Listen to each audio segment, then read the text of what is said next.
When you're cleaning the optics on a CAD-CAM laser cutting machine, it's very important that you use the correct lens cleaning cloth and the correct cleaning solution.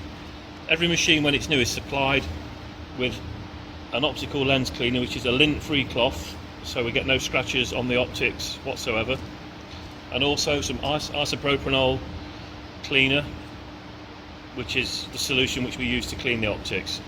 Now both these products are available from CAD-CAM, so if you run out, just contact us and we can supply this to you.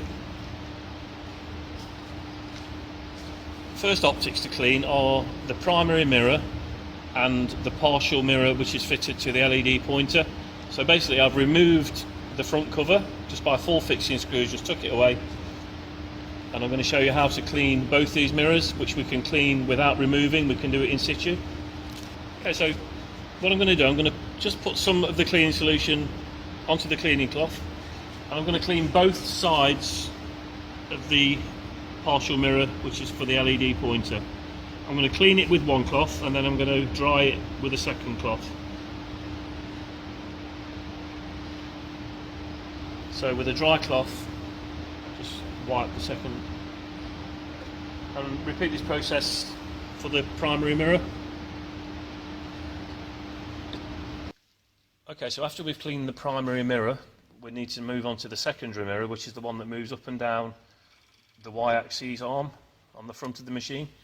Now you'll notice this is a different mirror bracket. We've got 2 different types of bracket depending on the model and the age of your machine.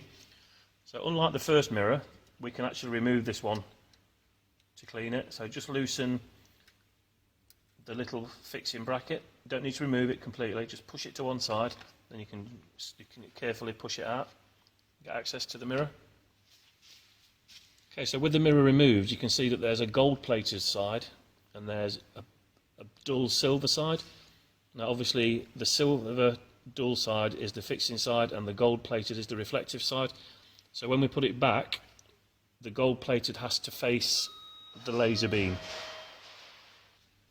Okay, to clean this, same as previously, bit of the cleaning solution, very carefully just clean this, just very carefully just clean the surface with one cloth and dry it with a second cloth.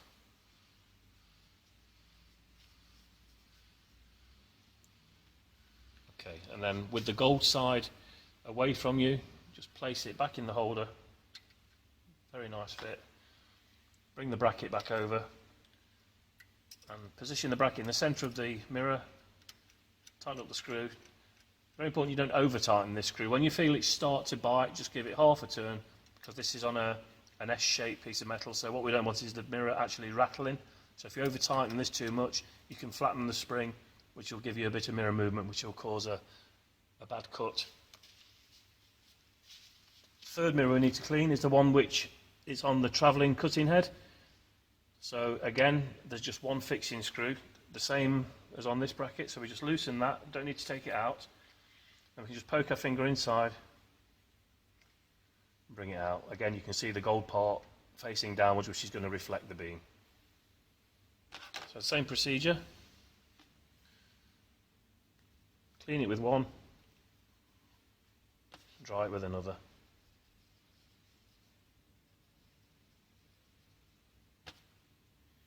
Okay, then just place it back in, gold side facing downwards, and then just tighten the fixing bracket again. Again, remember not to over tighten it. The final thing we need to clean is the focal lens, which is situated inside this tube. So to do that, we need to take the cutting nozzle off. So just by loosening 3 small Allen keys, we can drop that away, which then gives us the chance to remove the plastic retaining screw, and the barrel will drop out. You can see the lens situated in there. To remove the lens, we've got a brass O-ring, which is a securing ring, and you can see a rubber ring which protects the lens. And then we've got the focal length lens. So just pop it out.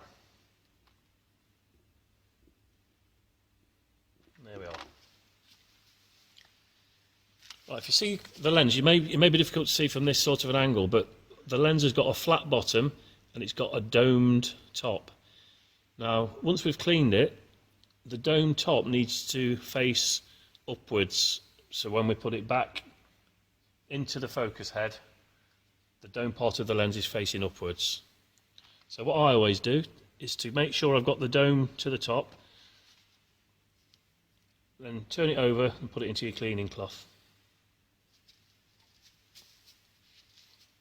Okay, so in this situation, put a little bit of cleaner, give it a nice wipe, get rid of all the dust and smoke. Okay, to replace the lens, I know that the dome side is to the bottom, so I just address the tube to it. This way I'm not going to be touching the lens and putting fingerprints all over it, so I'm not going to get no dirt whatsoever onto that, spotlessly clean. Then we replace the rubber ring which protects the lens, and then just the brass fixing screw. There's no special tool for tightening this, just finger tight. There's a couple of notches inside the O-ring. Just give it finger tight and give it a little shake. Make sure there's no rattling, because the last thing you want is when the head's moving around at speed, you don't want the lens rattling, which is going to cause an inferior cut on the fabric.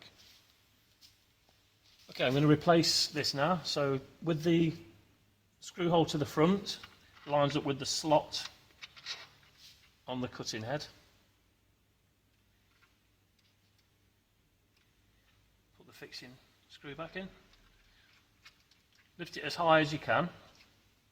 It's always a good idea when you're cleaning the optics just to have a look at the nozzle, inspect it.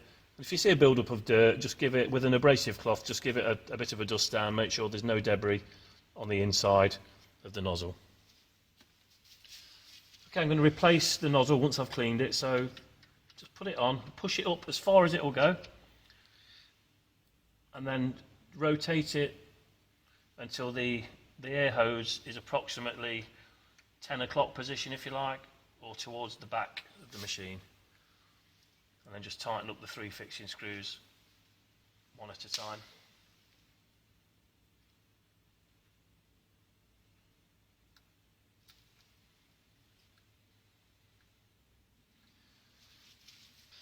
Okay, finally, last thing we need to do is just reset your focus height to your normal settings for whatever material that you're using.